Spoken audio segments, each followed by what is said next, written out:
হ্যাঁ এসছে তো। আমার মা খোকাকে প্রচন্ড ভয় পায়, আর ও মাকে ছাড়া থাকবে না। মা যখনই আসবে সবসময় মায়ের পিছু পিছু ঘুরবে, মা ভাবে ওকে কামড়াচ্ছে, এই জন্য মা ভয় আতঙ্কে।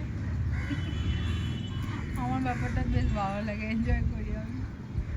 আমি ডাকলো ডাক, কোকো আজা আজা আজা আজা, আসবে না, মায়ের কাছেই থাকবে। কোকো তুই ভালো জিনিস পেয়ে গেছিস, ভাঙ ডেজি তুই আসবি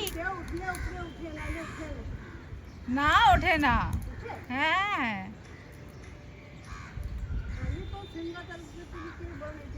না, আমি ভাবলাম সিম গাছটাকে একটু মাচা করে দিতে,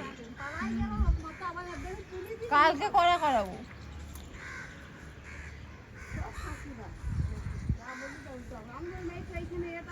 না না, ও বুঝতে পারেনি, বুঝলেও করে দিয়ে যেত।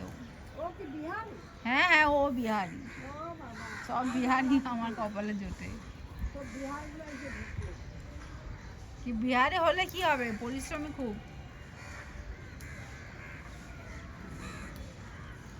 আয়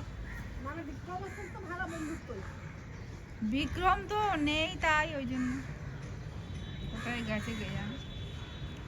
আয় রে আচ্ছা, আয় আসবি ওপরে, আমি একা থাকবো, তোরা আসবি না কেউ? তিনজনে কেউ আসবি না? ঠিক আছে, আমি যাচ্ছি নিচে।